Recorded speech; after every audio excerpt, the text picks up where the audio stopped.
Scaling Up Nation, I am so excited that the Rising Tide Mastermind has started and it is a huge success. Being a water treater is a difficult job and it's so much more difficult when you are by yourself. There's one thing that we all know for sure. Doing life by ourselves is not something easy to do. And folks, we're not designed to do it that way. Having a trusted group of advisors that you can share ideas and issues with is key for successful people to become more successful. I urge you to look into seeing if the Rising Tide Mastermind is right for you. The Rising Tide Mastermind includes weekly video calls with your group of like-minded peers, a quarterly book discussion, one-to-ones with me, a live event, and so much more. Folks, go to scalinguph2o.com/mastermind to see if this exciting group is right for you.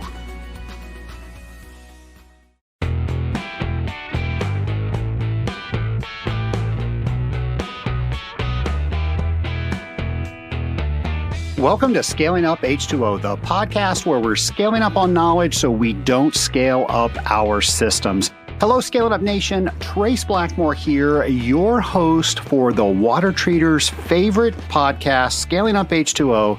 And folks, Happy New Year. Can you believe it's 2020 and how many of us have already broken our New Year's resolutions?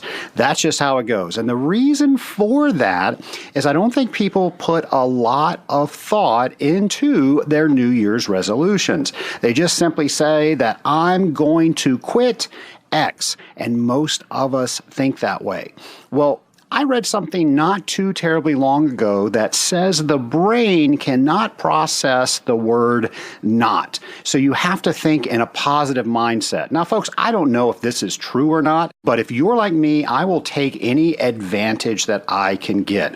So rather than saying I'm going to stop eating poorly, I would then tell my brain that I'm going to start eating nutritious meals that will ultimately lead to weight loss or being more healthy, or I'm going to be more healthy, instead of somebody saying I'm going to stop being so sick this year. Again, I don't know if that stuff works, but I think we can take every little bit of advantage that we can. The other reason that I think that resolutions fail is no planning puts into them. The last couple of shows, we talked about planning. And folks, if you do not plan to succeed on whatever your goal is, you are planning to fail. So a lack of plan is a plan to fail. I know you've heard that before, but it's so true. When you can think of your plan and then know where you are because you've assigned metrics to it and you can look at where you're supposed to be each and every week, that's when things are going to get done.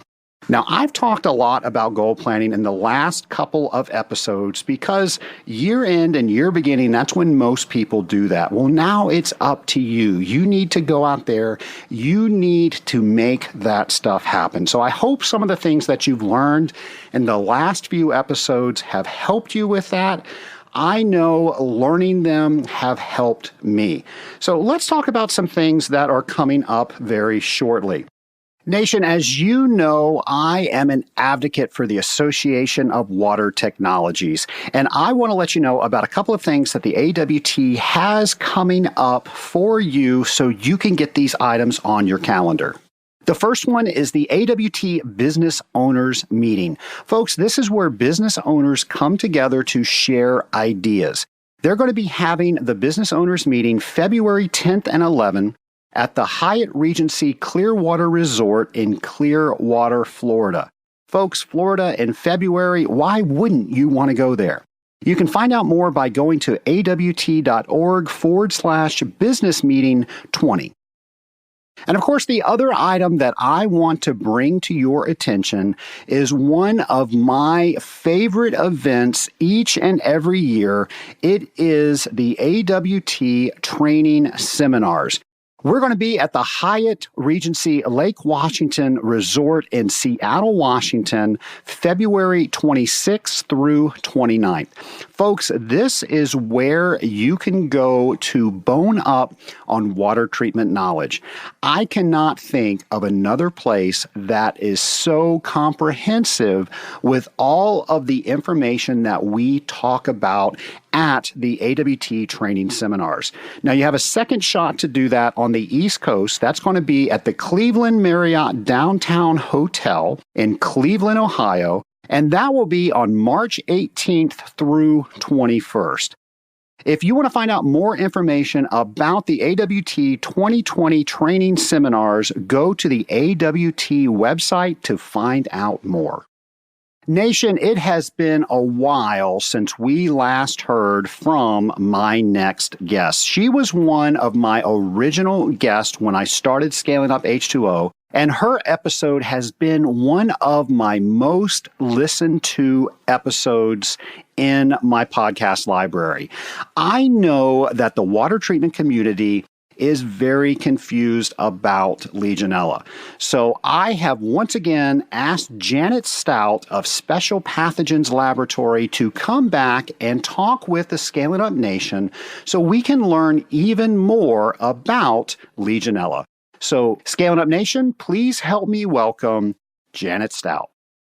Scaling Up Nation, I am so excited today. We have a returning guest. We have none other than Legionella expert Janet Stout. Janet, how the heck are you? I'm great, and it's just wonderful to be with you and Scaling Up Nation. Well, we are lucky and fortunate to have you. I love talking with you. In fact, you were one of my first guests, episode 9. Can you believe that? Yes, I can't believe 2 years has gone by.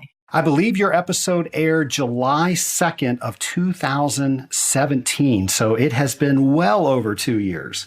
And aren't you up to 95 or more episodes now? So here's the deal. So now you've dated the episode because I pre-record the episode. So thank you for letting that secret out of the bag. But no, it's fine. You did. We're recording this right at episode 95, but I am getting ready to celebrate episode 100. And you are probably going to be released after that because we do pre-record our episodes. So when you go out, you might be 105 or 110 or something like that. So how about that? Oh, it's very exciting to be part of such a wonderful service to the water treatment community. Well, I appreciate that. And I think today's episode is going to be a service to the water treatment community.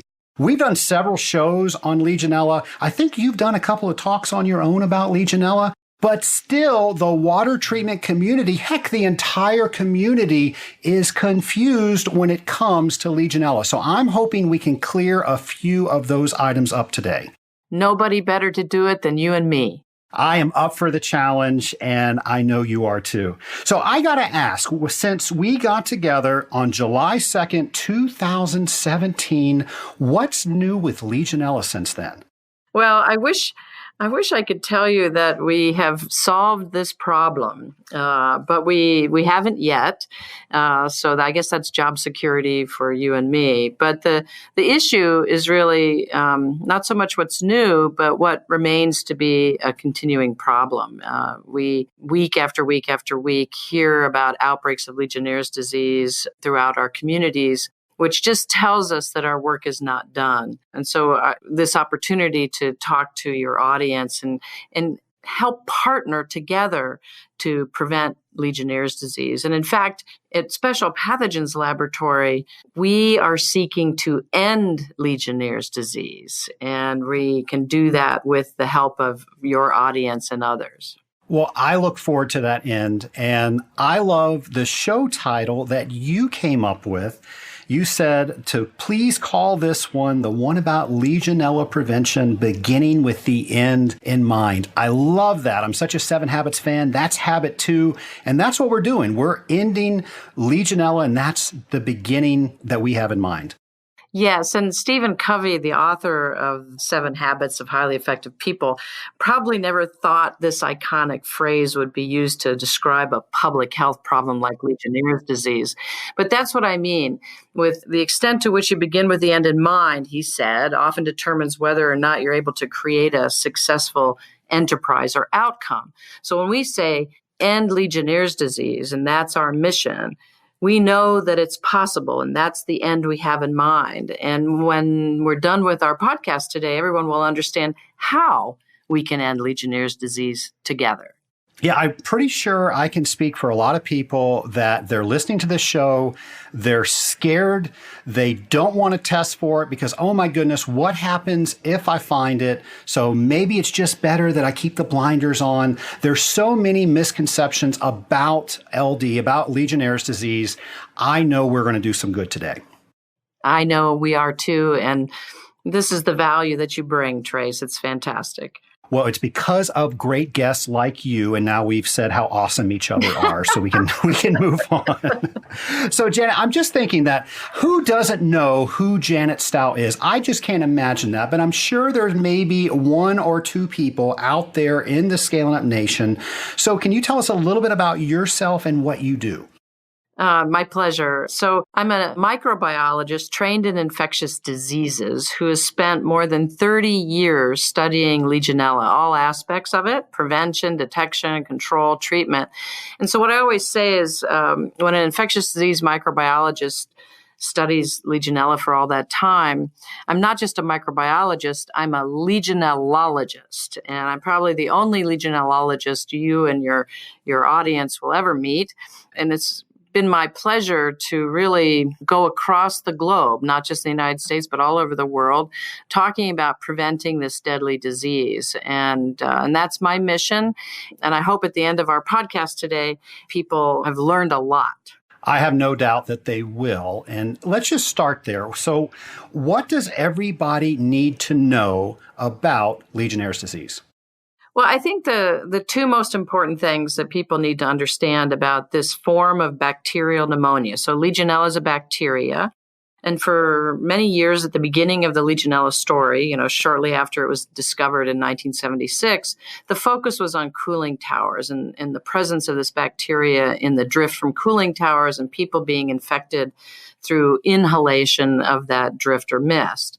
Well, what we showed back in the 1980s and has been shown over and over and over again is that it's in the water distribution system of the hospital or the building is the primary cause or source of Legionnaire's disease. So this bacteria is a normal inhabitant of natural water like streams and lakes, and then it goes through the water treatment plant, and it's not completely killed because it has a higher tolerance for chlorine, comes into our buildings, and when you turn on the faucet or the shower, just some people, not everyone, have high risk for getting Legionnaire's disease, which is a very severe form of pneumonia, very, very high fever, dry cough, often very difficult to diagnose because the physician treating you doesn't think about Legionella because it's fairly rare. Only about 2 to 5% of the pneumonias that occur in the community are caused by Legionella. So a combination of it being in the water, physicians missing the diagnosis contributes to the fact that it's very deadly. So if you get it in the community, 15% of the time you will die from that pneumonia caused by Legionella. But if you get it while you're in the hospital for something else, which is called hospital-acquired pneumonia, Legionnaire's disease, the risk of death is as high as 30%. So it's really all about preventing this deadly infection. Why is the leap so great when you get it in a hospital? Well, people in hospitals have things done to them. They have tubes put in them. Sometimes those tubes get rinsed in tap water that has Legionella. The reason that you're in the hospital is you have something going on. So you have some conditions, some health conditions. And over the years, these conditions that are called risk factors have been linked to the increased chance of becoming infected if you're exposed. So the important thing, people are exposed to Legionella bacteria all the time, but a small percentage that have chronic lung disease or on high-dose steroids, have cancer. The highest risk group is transplant patients, that they are receiving treatment that suppresses their immune system. One thing that this calls to mind in my mind that many of your listeners will relate to is the idea that devices get rinsed in tap water that has Legionella. And one of the devices that's very commonly used is called a CPAP device, which is, pressurized air going down your airway. And there's actually documented cases of Legionnaire's disease from rinsing those devices in tap water. So the first pearl for the listeners today is don't rinse your CPAP devices in tap water. You may get Legionnaire's disease. Wow, that's something I've never even considered. I guess people will use that if they have sleep apnea? Yes. Well, there you go. Your first public service announcement on scaling up H2O today. So what should every water treater know so they can properly inform their customers about Legionnaire's disease? Well, one of the things that we have said for decades is basically condensed into 3 words: test to protect. So you have to test for Legionella in water distribution systems in buildings and in cooling towers in order to know whether or not there's risk. So it might surprise people listening that only about half of the buildings, even hospitals that are tested, have Legionella in them. It's not everywhere. It's not ubiquitous. And the same is true for cooling towers. About 30% or less of the cooling tower samples that we culture for Legionella here in the laboratory are positive. So the first thing you need to know in order to assess risk, and this is what you're telling your clients, is you have to test for Legionella. And you don't have to be afraid of the result. And one of the things that we want to make sure people understand is that there's very simple ways to manage the presence of Legionella, and that thereby reduce the risk of disease transmission. But you can't control that risk if you don't know it's there. So that's the keystone to prevention. So many people out there are scared to test because they might find a positive. And that leads me to believe that they think that absolute zero Legionella detection is what the goal is. No, it's not. It's sort of what people would like, right? People sort of like it to be either black or white. It's either there or it's not. And that means that if it's there, there's a risk. And if it's not there, then there's no risk. And certainly, if we could get to zero Legionella in our water distribution systems and cooling towers, that would certainly be the goal. But as I said before, it's a naturally occurring organism, so it's in our water. And when it's present, not always present, then we test for it, we find out how to manage it. And so I think the issue is education and communication. I think the role of the water treatment professional is to help their clients understand that this is really necessary, both for the protection of the building occupants and patients, if you're a healthcare facility, but also for the institution or the building itself, its reputation, and also it protects the individual doing the testing because they are demonstrating proper due diligence. And to avoid something that is so well documented really almost borders on negligence, in my opinion. And I've heard you say and Bill Pearson say that really the goal is to take the negligence off the table, so we're doing a due diligence program. Yes, and I think one of the things I think about when I try to put myself in the shoes of the water treatment professional is I ask myself, knowing that Legionella is a very litigious situation. There are a lot of lawsuits when Legionnaire's disease is detected, and what you want to do is you want to be responsible, guide the client to the right information, but you have to ask yourself, at what point do I stop?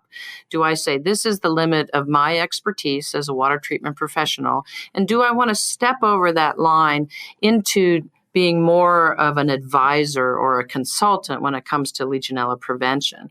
And there are ways to do that responsibly, but I think it's an important decision that your audience needs to ask themselves. Earlier, you made a statement that I think everybody listening has heard at one time or another. Legionella is ubiquitous. Where did that come from, and why do we continue to say that? That's a great question. And I have to say, we are to blame for this. And it it was totally an unintentional thing. So back in 1982, as I mentioned, when we first made the link of Legionella exposure from water when the patients in the hospital turned on the faucets in the showers, we published in the New England Journal of Medicine an article describing this finding. And it was a paradigm-shifting discovery because everybody was focused on cooling towers and blaming cooling towers for all of our Legionella problems. So this comes out, and the title of that article was The Ubiquitousness of Legionella in a Hospital with Legionnaires' Disease, Endemic Legionnaires' Disease. I mean, it was going on all the time. People didn't know it. And when I went around with the plumber, his name was Lou Tedesco, he and I, arm in arm, floor to floor, sink to sink. He's got a Sawzall, we're cutting the pipes, and I'm finding Legionella virtually in every part of the hospital. So in that hospital, Legionella was virtually everywhere, and it was causing an outbreak of Legionnaires' disease in our patients. So it was ubiquitous there. But what people did with that word is they have misused it since then. They say Legionella is everywhere, meaning every building, every cooling tower, and they use it as an excuse not to test for Legionella and not to deal with the issue of prevention of this disease. And so it's kind of been one of my missions is to dispel that myth. It's a myth that Legionella is everywhere. We at Special Pathogens Laboratory are all about science and evidence-based recommendations. All the recommendations we give and all the methods we use are evidence-based. So the data does not support that Legionella is everywhere. The answer to your question is why do we still hear it? Is it's a convenient excuse, and it's not accurate and it's untrue. And I really hope that after today we dispel that myth for the last time. I have definitely heard firsthand people tell me it's all around us, so why test for it? So I'm right there with you. Right. And this is one of the roles of the water treatment professional is to, in effect, not let people get away with that. You can say, I can understand why you may think that, but let me share with you what the data shows. It's actually not true. 56% of the cases investigated in outbreaks by the CDC were linked to potable water, not cooling towers. Only half of the buildings are positive. Less than 30% of cooling towers are positive. And it's important for people to understand that testing for Legionella is we're not assessing a health risk. We're assessing the performance of the water treatment program as important feedback to make adjustments in that program.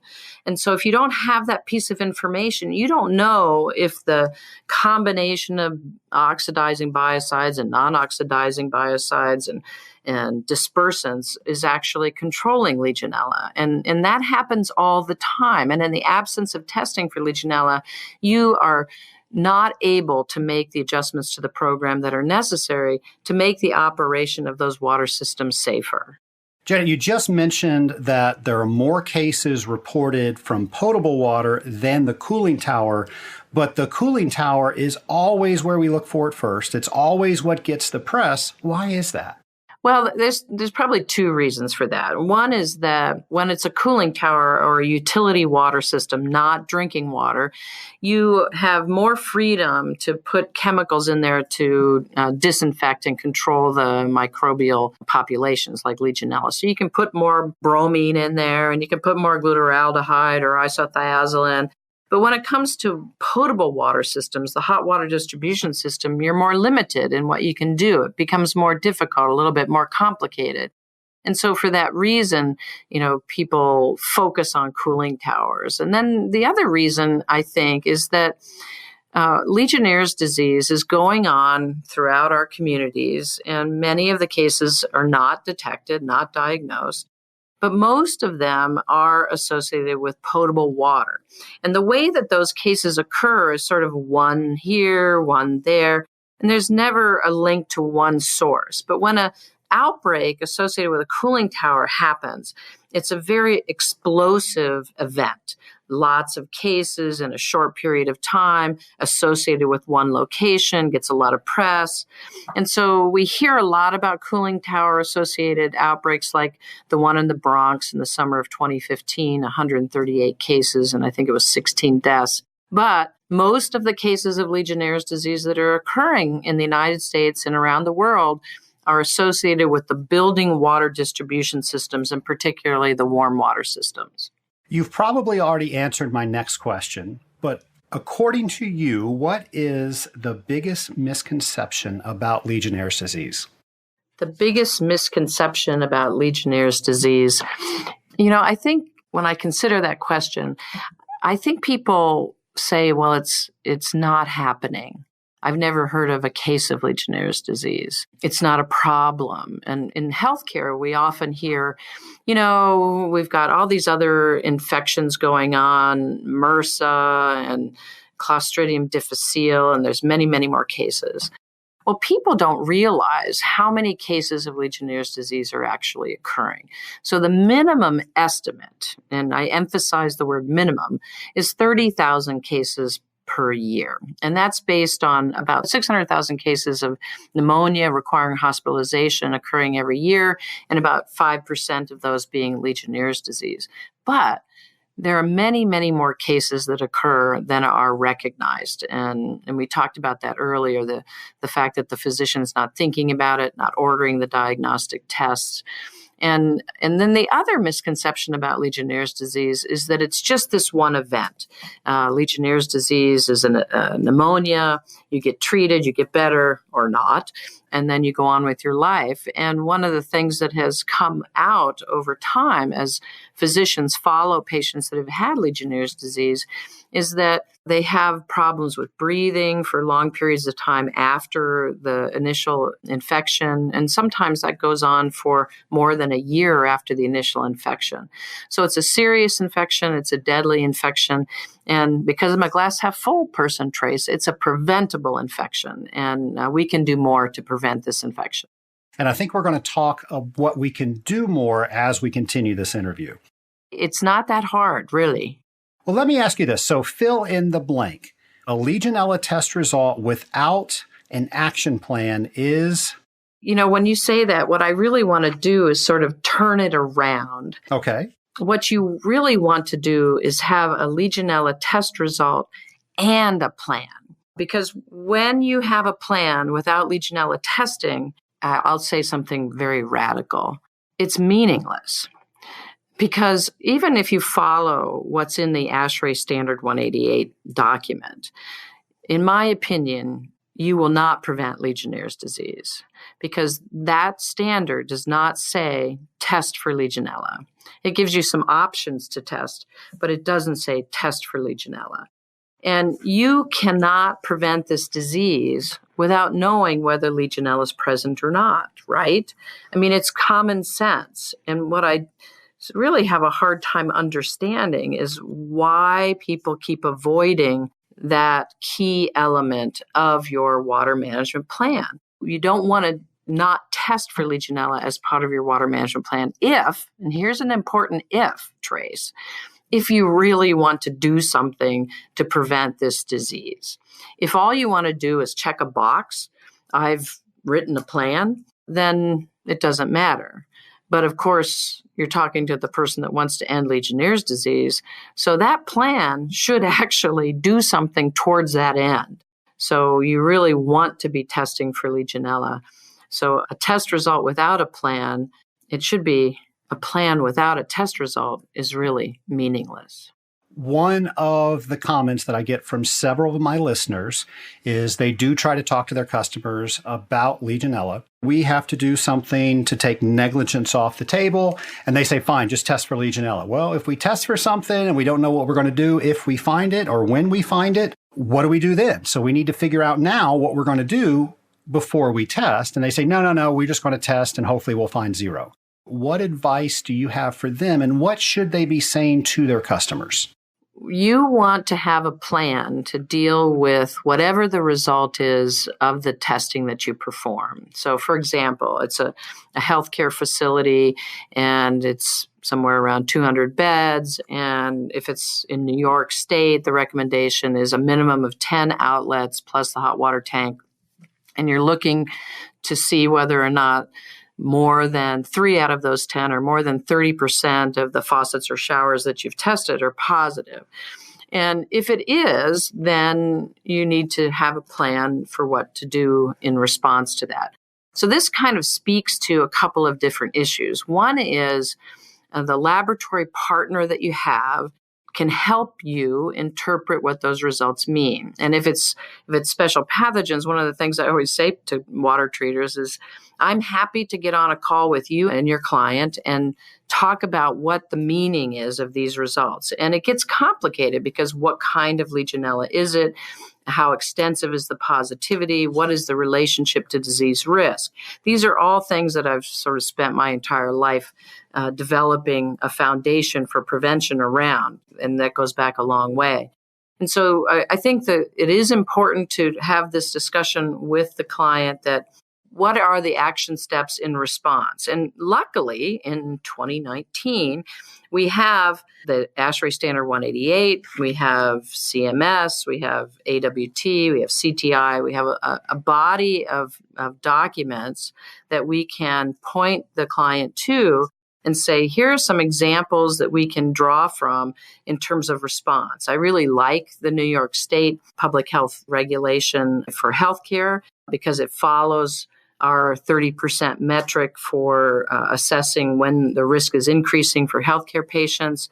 What got incorporated into the New York City guidance document is based on an Australia, New Zealand standard, which has logarithmic changes, tenfold changes in Legionella concentration in your cooling tower water and steps what to do in response to those positive results.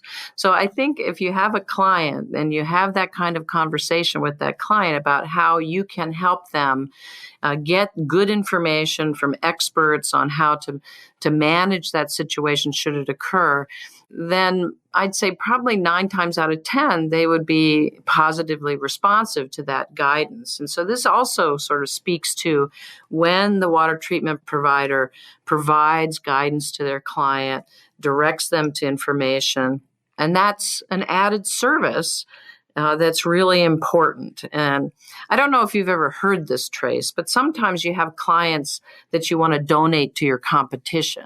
Surely not. And if after all of that discussion where you're really trying to help them, both in terms of a public safety issue or a patient safety issue, but also for their own good, they continue to reject that, some water treatment professionals have those clients sign, I've been made aware of the offer, for testing for Legionella, and I respectfully decline, and they sign their name and the date. And that's, I thought, was a brilliant thing to incorporate into that relationship for 2 reasons. It protects the water treatment professional. It documents that you've provided this information and this option to your client, and provides documentation that they've refused. Because, as I said earlier, Legionella cases get litigated more often than many other infections. I get calls every week from lawyers, right? And so you have to protect yourself from that risk. And then it also puts that client kind of going, well, this is probably a little more serious than I thought, and maybe I should do it. And you want to preach don't be the penny wise and pound foolish person where you're saving a few $100s here. But when the case and the public health people come knocking at your door, now you're spending $500,000 in an outbreak investigation. So those are very powerful messages that can be delivered to the clients to help them make the right decision. And the one I think that most of your audience wants them to make. Janet, you just mentioned ASHRAE's 188, and when we had you on the show back in 2017, we were dealing with the 2015 version. We've since had an update to the 2018 version. What did they update? The changes in the 2018 version were really intended to make it enforceable with code-intended language. So the original way that it was written would not be transferable into code. And that's really the goal for ASHRAE is because it's a voluntary standard, until it is incorporated into code, people have the option of doing it or not doing risk management of building water systems to prevent Legionella. And so most of the changes in the 2018 document are really about moving that into code-intended language. I really like how the CDC put together their toolkit to explain ASHRAE 188. I've used that with clients numerous times. I just love how they visually break that down. Do you like that document as well? The way that I think about it is it makes it much more understandable for the non-technically inclined person. So most of the people that you're dealing with are probably going to be pretty comfortable with ASHRAE Standard 188 as it is. I agree with you that visually there's a lot of nice graphics and things like that. But I always say I'm not going to get cynical in my old age, right? And but I have to say that and you can attest to this as well, I'm sure, it's very hard to get people to read and really delve into something. And so I think it's commendable that you point them towards the toolkit as an aid to help them understand what ASHRAE Standard 188 is really about and as an educational tool. But I really think it's that one-on-one with the client and the information that you're conveying personally to that client that's really going to help them understand what Legionella risk management is all about. Totally agree. That's why customers hire us. Not that we're the Legionella experts, but we can absolutely let them know more than they do know and point them to the right direction so they can start understanding LD a little bit better. Nation, Janet just has so much to share with us. I couldn't pack it all into one episode.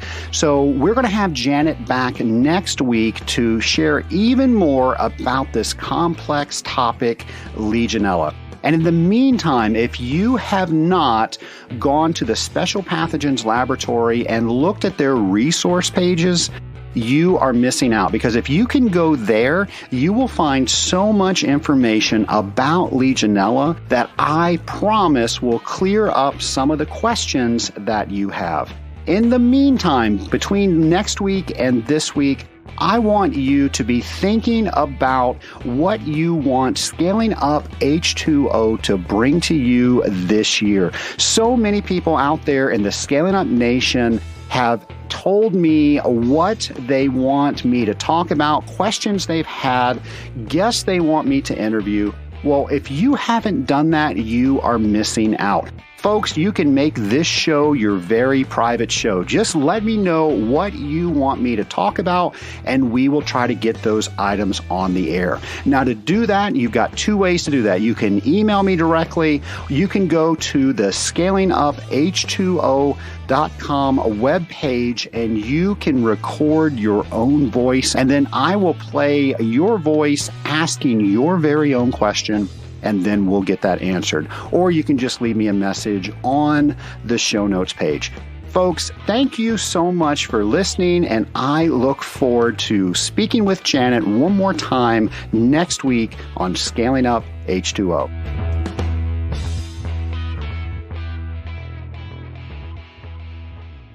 Nation, one of the goals when I started this podcast was to create a community for us water treaters. I believe that the Scaling Up Nation has received that, and we now have a community for ourselves. I've gone even deeper, and I've created the Rising Tide Mastermind. And the Rising Tide Mastermind is to bring the success that I have personally had with my own mastermind groups and bring it into the water treatment community. The Rising Tide Mastermind is now meeting. We have active groups, and we want you to be a part of it. Go to scalinguph2o.com/mastermind to see if the Rising Tide Mastermind is right for you, where we are serving both owners and non-owners. Folks, you deserve it to yourself to have a trusted group of advisors that you can do life with. Go to scalinguph2o.com/mastermind.